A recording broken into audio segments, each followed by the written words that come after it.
ఈరోజు కాంగ్రెస్ మాదిగ రిజర్వేషన్ పోరాట సమితి ప్రెస్ మీట్ యొక్క ముఖ్య ఉద్దేశము కాంగ్రెస్ పార్టీ యొక్క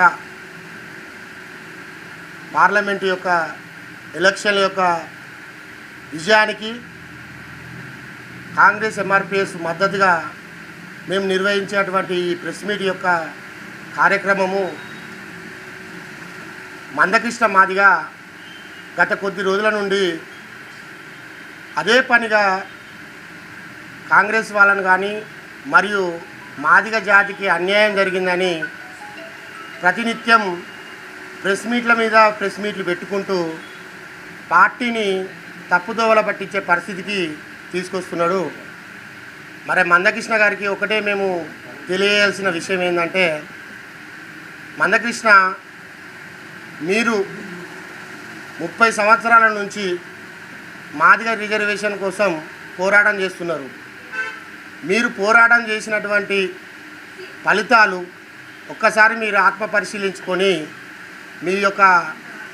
మీరు ఏ విధమైన విజయాలు సాధించారు, జాతికి న్యాయం ఏ విధంగా సమకూర్చారనే విషయాన్ని మీరు ఆత్మ పరిశీలన చేసుకోవాలని నేను ఈ సమావేశం తరపున తెలియజేస్తున్నాను. ముఖ్యంగా మాదిగ జాతికి అన్యాయం జరిగింది అని చెప్తాడు. మాదిగ జాతికి ఏం అన్యాయం జరిగింది? గత కాంగ్రెస్ ప్రభుత్వం స్వతంత్రం వచ్చినప్పటి నుంచి మాదిగ జాతికే కాదు దళిత జాతులకు న్యాయం చేసిందంటే అది కాంగ్రెస్ పార్టీ ద్వారానే న్యాయం జరిగిందని నేను ఈ సమావేశంలో తెలియజేస్తున్నాను. మీరు ఒకసారి పరిశీలించుకోండి మిత్రులారా.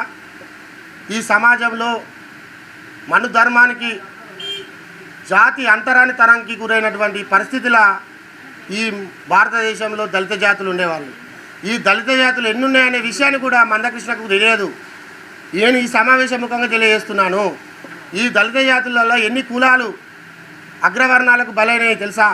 25,000 ఉపకులాలు ఉన్నాయి ఈ భారతదేశంలో. 5,000 మేను ప్రధాన కులాలు ఉన్నాయి. ఆ ప్రధాన కులాలు కాస్త అందులో 5,000 కులాలు కాస్త 3,000 కులాలు మనకు కనుమరుగైపోయి ఇప్పుడు ప్రజెంట్ 2,000 కులాలు మాత్రమే కొనసాగిస్తున్నాయి ఈ భారతదేశంలో. 25,000 కులాలు ఉపకులాలు ఉన్నటువంటి ఈ భారతదేశంలో కేవలం 5,000 కులాలు మాత్రమే ఇప్పుడు కొనసాగిస్తున్నాయి. మిగతా 20,000 కులాలు కనుమరుగయ్యాయి. అవి ఒక మాదిగ జాతికి 52 జాతులు ఉపకులాలు ఉంటాయి. అది మీకు తెలిసిన విషయమే. ఆ 52 జాతులు ఈరోజు సమాజంలో ఉన్నాయా? ఒకసారి మీరు ఆత్మ పరిశీలించుకోండి. ఇప్పుడు ఆ జాతులు ఏమయ్యాయి? అవి చనిపోయాయా, లేకపోతే సమాజంలో ఇంకా వేరే జాతులకు మెర్జ్ అయ్యాయా అనే విషయాన్ని మీరు తెలియజేసుకోవాల్సిందిగా నేను మందకృష్ణ అన్నకు తెలియజేస్తున్నాను.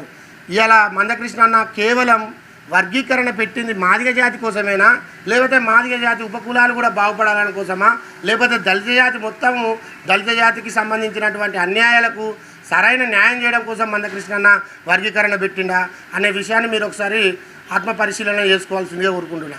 ఈ ఎంఆర్పిఎస్ స్థాపించడానికి కారణం మందకృష్ణ అనే వ్యక్తి మాదిగ జాతిని మొత్తం ఒక తులభారంగా వేసుకొని నేనే జాతికి మూలకారకుని, నేను జాతిని సృష్టించిన, నేను ఒక దేవుణ్ణి, లేకపోతే నేనే ఈ జాతిని పుట్టించి పెంచి పోషించినట్టుగా ఆయన మాట్లాడుతున్నాడు. అసలు జాతి మీద హక్కు మందకృష్ణకి ఎక్కడదని నేను ఈ సమావేశంగా తెలియజేస్తున్నాను. మిత్రులారా ఒక్కసారి గమనించండి. భారతదేశంలో 75 సంవత్సరాల చరిత్ర కలిగినటువంటి దేశంలో అనేకమైనటువంటి ఆటంకాలు మనం ప్రతి అడుగడుగులా మనం పడ్డాము. దీనికి కేవలం ఏంటిదంటే ఈ భారతదేశంలో ఉన్నటువంటి మనుధర్మ విధానం అనేది అంటరాని కులాలకు హత్య చేసి మమ్మల్ని అణిచివేయడానికి గురి చేశారు. ప్రతి దాంట్లో మాకు వెనుకబాటుతనాన్ని తీసుకొచ్చారు. అది కేవలం ఇప్పుడున్నటువంటి బీజేపీ ప్రభుత్వం దాన్ని ఇంకా పెద్ద స్థాయిలో తీసుకుపోయి రాజ్యాంగాల్లోనే మార్పులు మాకు వచ్చినటువంటి రిజర్వేషన్లను కూడా మమ్మల్ని తీసేసి రాజ్యాంగాన్ని తొలగించాలి, నిర్మించాలనే ఆలోచన నరేంద్ర మోడీ గారు చేస్తున్నారనే దాని మీద మేము ఈ సమావేశాన్ని ఏర్పాటు చేస్తున్నాము. నరేంద్ర మోడీ 2 సార్లు ప్రధానమంత్రి అయ్యాడు. 2 సార్లు ప్రధానమంత్రి అయినప్పుడు కానీ వర్గీకరణ మూడోసారి ప్రధానమంత్రి అయితే ఎట్లా వస్తుందని చెప్పేసి మీరు ఒక్కసారి ఆలోచించండి. ఆయన మాటలు కల్లిపల్లి మాటలకు నమ్మి మీరు దళిత జాతి మొత్తము ఇలా నరేంద్ర మోడీ మాకు న్యాయం చేస్తారనే దాని మీద మందకృష్ణ మాట్లాడే మాటలకు మాదిగ జాతి కానీ మాదిగ ఉపజాతులు కానీ ఎది కానీ మీరు నమ్మకాన్ని అని నేను చెప్తున్నాను. కేవలం అది న్యాయం జరుగుతుంది, కాంగ్రెస్ పార్టీ ద్వారానే న్యాయం జరుగుతుంది. మీరు గతంలో చూసుకోండి, మనకి ఇండ్లు లేని పరిస్థితుల ఇంద్రమ్మ ఇండ్లు కట్టించింది కాంగ్రెస్ పార్టీ. భూమి లేని పరిస్థితుల భూ సమీకరణాలు చేసి కనీసం ఒక్క పేదవానికి కనీసం ఎకరం భూమి లేని పరిస్థితి, కనీసం ఎట్టి సాకిరి చేసే పరిస్థితి ఉన్నది. అయినప్పటికీ అదన్నిటికీ మన పేదవాళ్ళకు ప్రతి ఒక్కరికి ఒక 2 ఎకరాలు 3 ఎకరాల భూమి ఉండాలని దళితులకు ప్రత్యేకమైనటువంటి నిధులు కేటాయించి సబ్ ప్లాన్స్ చేసి ప్రతి రాష్ట్రంలో దళితులకు భూములు కొనిచ్చే పరిస్థితి ఉన్నది. మీరు గత ప్రభుత్వంలో చూడండి, ఇప్పుడు మొన్న కేసీఆర్ కూడా అదే సబ్ ప్లాన్ నిధులతోటి దళితులకు 3 ఎకరాలు కొనిస్తారని చెప్పి మేనిఫెస్టోలో పెట్టడం జరిగింది. అదేవిధంగా కొన్ని గ్రామాలలో 3 ఎకరాల భూములు ఇచ్చాడు, నేను కాదంటలేను.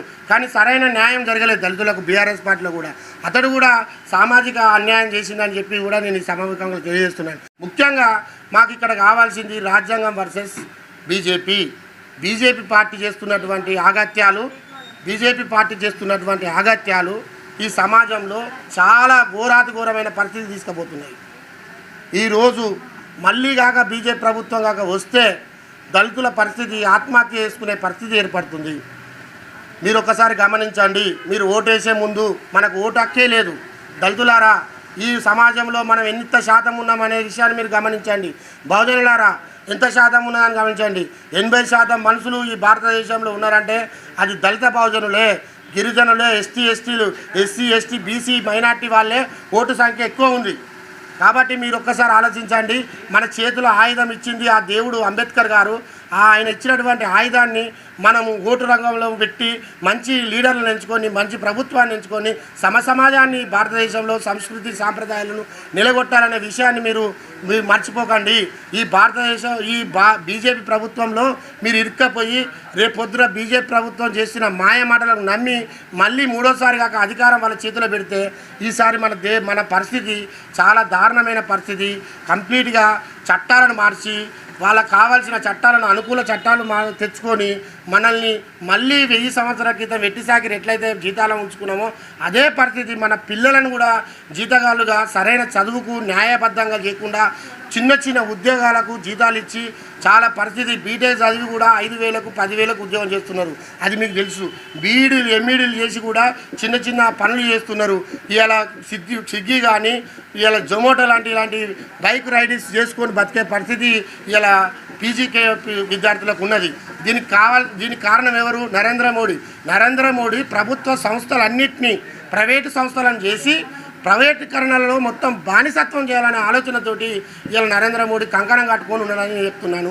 ఇదే విధంగా ఇలా నరేంద్ర మోడీ ఏం చేస్తున్నాడంటే ఇతర దేశాలలో ఈ పెట్టుబడిదారులకు ప్రోత్సహించి ఆ పెట్టుబడిదారులు చేసినటువంటి హామీలకు అతడు సంతకాలు ఏర్పాటు చేసి ఈ భారతదేశంలో కేవలం బానిసత్వానికే ఉండే విధంగా నరేంద్ర మోడీ చేస్తున్నాడు. కాంగ్రెస్ పార్టీ చాలా పెద్ద లోతెత్తులో ఆలోచిస్తున్నది. ఇలా రాహుల్ గాంధీ గారి నాయకత్వంలో జోడో యాత్ర జరిగింది. జోడో యాత్రలో అనేకమైనటువంటి విషయాలను సంక్షిప్త చేసి ఇలా ప్రతి ఒక్క రాష్ట్రంలో ఎవరు ఏ విద్యార్థులు, ఏ యువకులు, ఏ రైతులు, ఏ సంబంధించిన ఉద్యోగుల సంఘాలకు ఏ న్యాయమైన సరైన న్యాయం చేయాలనే ఒక ప్రణాళిక ఖచ్చితత్వాన్ని ఇవాళ కాంగ్రెస్ పార్టీ రేపు రాబోయే రోజులలో చేయబోతుంది. ఎందుకంటే కాంగ్రెస్ పార్టీ భారతదేశానికి స్వతంత్రం తీసుకొచ్చినటువంటి పార్టీ. ఈ రాష్ట్రం ఎట్లయితే బీఆర్ఎస్ పార్టీ, ఈ రాష్ట్రం ఎట్లయితే కేసీఆర్ ఉద్యమం ద్వారా ఆయన నాయకత్వంలో ఎట్లయితే మన తెలంగాణ రాష్ట్రం వచ్చిందని చెప్పుకుంటున్నారో అదేవిధంగా తెలంగాణ రాష్ట్రం యొక్క విధుల గురించి మొత్తం దాని సంక్లిష్టత చరిత్ర గురించి కేసీఆర్కి ఎట్లయితే అవగాహన ఉన్నదో మన ప్రియతమ రాహుల్ గాంధీ కూడా ఈ దేశ పరిస్థితి గురించి అంతే అవగాహన ఉన్నది. ఇది తరతరాలకు సంబంధించినటువంటి మన సంపదను, మన ఖనిజ ఉత్పత్తిని దోచుకునే కుట్ర బీజేపీ చేస్తుందనే విషయాన్ని మీరు గమనించాల్సిందే చెప్తున్నాను. అంతేకాకుండా వరంగల్ పార్లమెంటు సంబంధించినటువంటి ఈ పార్లమెంటు ఎన్నికలు దళితులకు సంబంధించినటువంటి రిజర్వేషన్ సంబంధించినటువంటి కోటా. ఈ కోటాలో ఒక ఉపకులానికి ఇచ్చినటువంటి మాదిగ ఉపకులానికి ఇచ్చినటువంటి మన కాంగ్రెస్ పార్టీకి ఇది అన్యాయం చేసిళ్ళు. మాదిగ జాతికి అంటే మాదిగ జాతి కోసమే నువ్వు వర్గీకరణ చేసినావా మందకృష్ణ? ఒకసారి ఆలోచించు. ఈ ఎంత పెద్ద పెద్ద సమస్యలను పక్కకు పెట్టి చిన్న చిన్న అంశాలను పెట్టుకొని ఒక ఉపకులానికి ఇంత తప్పేంది, ఉపకులం వ్యక్తులు నాయకత్వం వహించద్దా? 1-2% ఉన్నటువంటి కులాలు ఇవాళ రాజకీయ నాయకులు కావద్దా? అభివృద్ధి కావద్దా? అది సమీకరణ కాదా? సామాజిక న్యాయం కాదా అని చెప్పేసి నేను ఈ సమాముఖంగా తెలియజేస్తున్నాను.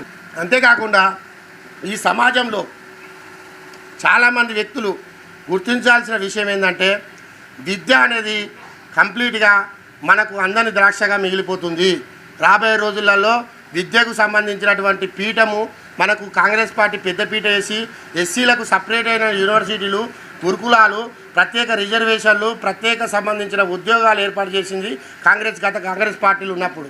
కానీ ఇప్పుడు బీజేపీ పార్టీ కంప్లీట్గా రిజర్వేషన్లు తొలగించి వాళ్ళకు కావాల్సినటువంటి స్కాలర్షిప్లు కూడా రాకుండా చేసే పరిస్థితి ఇలా నరేంద్ర మోడీ చేస్తున్నారు. కాబట్టి రాబోయే రోజులలో విద్యార్థులు అందరూ మేల్కోవాల్సిందిగా కోరుకుంటున్నాను. ఎందుకంటే విద్యార్థి రేపు దేశానికి కావాల్సిన మొదటి పౌరులు విద్యార్థులే. కాబట్టి ఇప్పుడున్న మేధావుల సమాజంలో ఉన్నటువంటి వ్యక్తులు వాళ్ళ యొక్క పిల్లల విద్యను పోగొట్టుకోకుండా మీరు కేవలం కాంగ్రెస్ పార్టీకే ఓటేసి అధికారం కాంగ్రెస్ పార్టీకి వచ్చే విధంగా మీరు చేయాలని కోరుకుంటున్నాను. పార్లమెంటు ఎలక్షన్లకు వరంగల్ పరిధికి వస్తే మాత్రం ఇది కరెక్ట్ న్యాయబద్ధమైనటువంటి సీటు. ఇక్కడ మేధావి అయినటువంటి కడియం శ్రీ గారి కూతురికి ఇవ్వడం కరెక్ట్ పద్ధతి. ఎందుకంటే ఆమె సామాజికంగా ఆమె ఒక డాక్టర్ వృత్తిని వదులుకొని సమాజానికి మంచి సేవ చేయాలని, మహిళలకు మంచి అభివృద్ధి పరచాలనే ఉద్దేశంతో ఒక మంచి సంకల్పంతో ఆమె పోటీలో ఉంది. ఈరోజు ఆ పోటీలో ఉన్నదానికి ఆమె ఒక మతాంతర కులాంతర వివాహం చేసుకున్నారని, ఆమె అవినీతి ఆరోపణల వ్యక్తులని, తన తండ్రి మోసం చేసిందని, తన తండ్రి దళితులకు అన్యాయం చేసిందని అనేకమైనటువంటి రకరకాలైనటువంటి ఆరోపణలు చేస్తున్నారు. ఇది కరెక్ట్ కాదు. ఎందుకంటే ఒక మంచి సామాజికంలో బతికినటువంటి వ్యక్తులు తన జీవితంలో 40 సంవత్సరాల రాజకీయ జీవితంలో కడియం శ్రీ అనే వ్యక్తికి చిన్న ఘోరంతా మచ్చలేదు. ఒకవేళ మచ్చున్నట్లయితే కాంగ్రెస్ పార్టీ తక్షణమే తనను తొలగించడానికి సిద్ధంగా ఉన్నది. మీరు నిరూపించగలుగుతారా? మందకృష్ణ గారికి నేను ఒకరే తెలియజేస్తున్నాను, ఈరోజు ప్రెస్ మీట్ పెడుతున్నాను.